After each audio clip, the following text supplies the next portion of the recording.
연금과 집만 있으면 노후는 안전하다. 많은 사람들이 이렇게 말하지만 정작 퇴직 후 마주한 현실은 달랐습니다. 쓸쓸한 집, 부족한 생활비, 텅 빈 마음. 그런데 어느 날 생각지도 못한 한 가지가 제 삶을 완전히 바꿔놓았습니다. 진짜 노후 준비, 당신은 무엇이라 생각하시나요? 오늘 이야기를 통해 그 답을 함께 찾아가 보세요. 사연 시작 전 구독과 좋아요 버튼 눌러주시면 사연의 재미가 2배가 됩니다. 사연 이야기 시작합니다. 김 대리, 아니 김 부장님, 정말 수고 많으셨습니다. 사무실 동료들이 건네는 마지막 인사를 받으며 저는 37년간 다닌 회사를 떠났습니다. 손에 든 퇴직증서와 통장에 찍힌 퇴직금 잔액을 보니 뭔가 해낸 기분이었습니다. 이제 진짜 노후 준비를 시작할 때가 온 거죠. 주변 사람들은 하나같이 비슷한 조언을 해주었습니다. 연금만 잘 챙기면 돼요. 김 부장님은 국민연금 오래 넣으셨잖아요. 집 한 채만 있으면 자식들한테 지면 안 되죠. 전세라도 놓으면 월세 수입도 있고요. 저도 그 말들이 맞다고 생각했습니다. 그래서 퇴직금 대부분을 털어 서울 외곽의 작은 아파트를 샀습니다. 2억 5천만 원짜리 24평 아파트였지만 제 이름으로 된 집이 생겼다는 사실만으로도 든든했습니다. 아내 순자가 암 진단을 받은 건 제가 퇴직한 지 6개월 후였습니다. 여보, 괜찮을 거예요. 요즘 의학이 얼마나 발달했는데요. 하지만 순자의 얼굴은 날이 갈수록 야위어갔고 병원비는 눈덩이처럼 불어났습니다. 국민연금 월 80만 원으로는 생활비도 빠듯한데 병원비까지 감당하기엔 역부족이었습니다. 결국 아파트를 담보로 대출을 받아야 했습니다. 여보, 미안해요. 내가 집만 되는 것 같아요. 무슨 소리예요. 우리 함께 이겨내요. 하지만 순자는 2년간의 투병 끝에 제 곁을 떠났습니다. 장례를 치르고 나니 집에는 적막만이 남았습니다. 그제야 깨달았습니다. 집이 있어도 연금이 있어도 함께할 사람이 없으면 아무 소용없다는 거요. 순자가 떠나고 1년이 지났지만 저는 여전히 적응하지 못했습니다. 아침에 눈을 뜨면 옆자리가 비어 있고 밥을 해도 혼자 먹고 TV를 봐도 함께 웃을 사람이 없었습니다. 자식들에게 전화를 걸어보기도 했습니다. 아빠, 요즘 어떻게 지내세요? 그냥 그렇지. 너희들은 잘 지내고 있고? 네, 바쁘긴 하지만 잘 지내요. 아빠도 몸 조심하시고요. 짧은 통화가 끝나면 다시 적막이 찾아왔습니다. 자식들도 각자 살림살이에 바쁜 걸 아니까 자주 귀찮게 할 수도 없었습니다. 그렇게 하루하루가 지나갔습니다. 아침엔 공원을 한 바퀴 돌고 오후엔 마트에서 장을 보고 저녁엔 TV 앞에서 혼자 밥을 먹는 일상의 반복이었습니다. 집은 있었지만 집답지 않았고 연금은 나왔지만 마음은 더욱 가난해져만 갔습니다. 그러던 어느 날 마트에서 돌아오는 길에 동네 경로당 앞을 지나게 되었습니다. 유리창 너머로 어르신들이 바둑을 두는 모습이 보였습니다. 한참을 서서 바라보고 있는데 한 분이 나와서 말을 걸었습니다. 거기 계신 분, 혹시 바둑 두실 줄 아세요? 아, 네. 조금은요. 그럼 들어오세요. 마침 한 분이 안 나와서 삼삼하게 앉아 있었거든요. 이렇게 저는 우연히 경로당 바둑 모임에 참석하게 되었습니다. 처음엔 어색했지만 바둑돌을 잡고 있으니 마음이 차분해졌습니다. 이분이 새로 오신 김 씨인가 보네요. 저는 박철수라고 합니다. 안녕하세요. 김영수입니다. 김 씨, 바둑수가 꽤 높으신데요. 어디서 배우셨어요? 회사 다닐 때 동료들과 가끔 두었어요. 그렇게 자연스럽게 대화가 시작되었습니다. 박철수 어르신은 저와 비슷한 나이로 20년간 중학교 선생님을 하셨다고 했습니다. 이웃에 사는 최순덕 할머니는 손자를 키우느라 바쁘다며 웃으셨고 정태진 어르신은 젊은 시절 택시 운전을 했던 이야기를 들려주셨습니다. 그 후로 저는 일주일에 3번씩 경로당을 찾아갔습니다. 처음엔 바둑을 두러 갔지만 어느새 그분들과의 대화가 더 기대되었습니다. 김형, 오늘은 좀 늦으시네요. 마트에서 사과를 고르는데 시간이 걸렸어요. 사과요? 혹시 직접 깎아서 가져오실 생각은 아니죠? 하하, 그런 건 아니고요.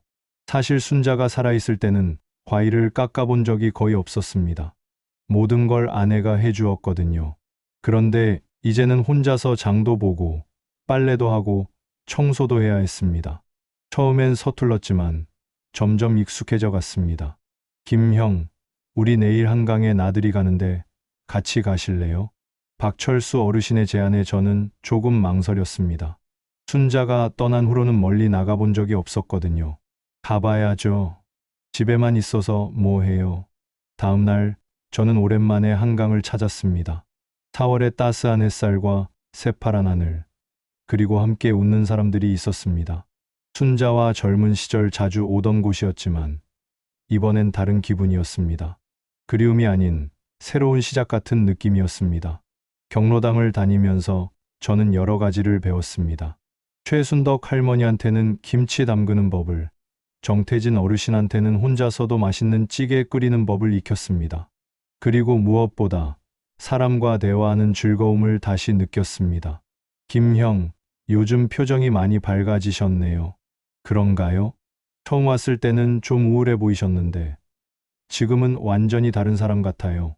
박철수 어르신의 말을 듣고 보니 정말 그런 것 같았습니다. 거울을 볼 때도 예전보다 얼굴에 생기가 돌았고 아침에 일어나는 것도 한결 가벼워졌습니다. 형님들, 제가 하나 제안할 게 있어요. 어느 날 저는 용기를 내어 말했습니다. 우리 동네에 혼자 사시는 어르신들이 많잖아요. 그분들한테 반찬 좀 나눠드리면 어떨까요? 좋은 생각이네요. 그런데 누가 만들어요? 제가 해볼게요. 아내가 살아있을 때 옆에서 많이 봤거든요. 처음 반찬을 만드는 날, 저는 새벽 5시에 일어났습니다. 시장에 가서 신선한 재료를 사고 집에 와서 정성스럽게 요리했습니다. 콩나물 무침, 시금치나물, 멸치볶음 같은 간단한 밑반찬들이었지만 만드는 내내 마음이 뿌듯했습니다. 할머니, 안녕하세요. 경로당에서 나눠드리는 반찬이에요. 첫 번째로 찾아간 곳은 우리 아파트 옆동에 혼자 사시는 이금순 할머니 댁이었습니다. 이게 뭐예요? 저한테 왜 이런 걸? 그냥 이웃끼리 서로 도우면서 살아야죠. 할머니는 처음엔 당황해 하셨지만 제가 가져다 드린 반찬을 맛보시더니 눈가에 눈물을 글썽이셨습니다. 정말 고맙네요. 혼자 살면서 이렇게 정성스러운 밥을 먹어본 게 언제인지. 그 말을 듣는 순간 제 가슴도 뜨거워졌습니다. 누군가에게 도움이 되고 있다는 느낌, 필요한 사람이라는 느낌이었습니다. 반찬 나눔을 시작한 지 한 달 후, 저는 동네 주민센터에서 연락을 받았습니다. 김영수 어르신, 혹시 아이들 공부 봐주실 수 있나요? 저희가 운영하는 방과 후 공부방에서 자원봉사자를 찾고 있거든요. 제가 아이들을 가르칠 수 있을까요? 물론이죠. 어르신 경력을 보니까 회사에서 관리직을 오래 하셨잖아요. 충분히 가능하실 거예요. 처음엔 걱정이 많았습니다. 손자, 손녀와도 많이 놀아본 적이 없는데 남의 아이들을 가르칠 수 있을까 싶었거든요. 하지만 막상 아이들을 만나보니 생각보다 재미있었습니다. 할아버지, 이 문제 어떻게 풀어요? 차근차근 생각해보자. 여기서 중요한 건 뭘까? 아이들의 맑은 눈동자를 보며 설명해주는 시간들이 저에게는 새로운 활력소가 되었습니다. 특히 수학을 어려워하던 민수가 제 설명을 듣고 문제를 풀었을 때의 그 환한 미소는 지금도 잊을 수 없습니다. 이렇게 바쁜 나날을 보내다 보니 어느새 1년이 지났습니다. 작년 이맘때까지만 해도 하루하루가 길고 막막했는데 이제는 시간이 모자랄 정도였습니다. 월요일에는 경로당에서 바둑을, 화요일과 목요일에는 반찬 만들어 나눠드리기를, 수요일과 금요일에는 공부방에서 아이들 가르치기를, 주말에는 동네 청소나 다른 봉사활동을 했습니다. 아빠, 요즘 목소리가 참 밝으세요. 큰아들이 전화로 말했습니다. 그런가? 요즘 할 일이 많아져서 그런가 보다. 무슨 일을 그렇게 많이 하세요? 제가 요즘 어떻게 지내는지 이야기해주자 아들이 놀라워했습니다. 아빠가 그런 일까지 하신다고요? 대단하시네요. 대단할 것도 없지. 그냥 보람이 있어서 하는 거야. 정말 그랬습니다. 돈을 받고 하는 일이 아니었지만 마음만큼은 현역 시절보다 더 충실했습니다. 어느 날 저녁 하루 일과를 마치고 집에 돌아와 거울을 보니 1년 전에 제 모습과는 완전히 달라져 있었습니다. 얼굴에는 생기가 돌았고 걸음걸이도 한결 가벼워져 있었습니다. 그때 문득 깨달았습니다. 제가 그토록 걱정했던 노후 준비, 그 답은 연금도 집도 아니었다는 거요. 연금은 분명 필요합니다. 매달 나오는 80만 원이 없었다면 기본적인 생활도 어려웠을 테니까요. 집도 마찬가지입니다. 비가 오고 바람이 불 때 몸을 맡길 공간이 없었다면 얼마나 막막했을까요? 하지만 그것만으로는 충분하지 않았습니다. 아니, 충분하지 않은 정도가 아니라 진짜 중요한 건 따로 있었던 겁니다. 바로 사람이었습니다. 나를 기다리는 사람, 내가 필요한 사람, 함께 웃고 울 수 있는 사람들이 곁에 있다는 것. 그게 진짜 노후 대비였던 겁니다. 연금과 집만 있으면 노후는 안전하다. 많은 사람들이 이렇게 말하지만 정작 퇴직 후 마주한 현실은 달랐습니다. 쓸쓸한 집, 부족한 생활비, 텅 빈 마음. 그런데 어느 날 생각지도 못한 한 가지가 제 삶을 완전히 바꿔놓았습니다. 진짜 노후 준비, 당신은 무엇이라 생각하시나요? 오늘 이야기를 통해 그 답을 함께 찾아가 보세요. 사연 시작 전 구독과 좋아요 버튼 눌러주시면 사연의 재미가 2배가 됩니다. 사연 이야기 시작합니다. 올해로 퇴직한 지 5년이 되었습니다. 지금의 저는 매일이 바쁩니다. 돈 때문이 아니라 저를 찾는 사람들이 많기 때문입니다. 김 선생님, 오늘 안 오시나 했어요. 할아버지, 오늘도 수학 가르쳐 주세요. 김 씨, 오늘 만든 반찬 정말 맛있네요.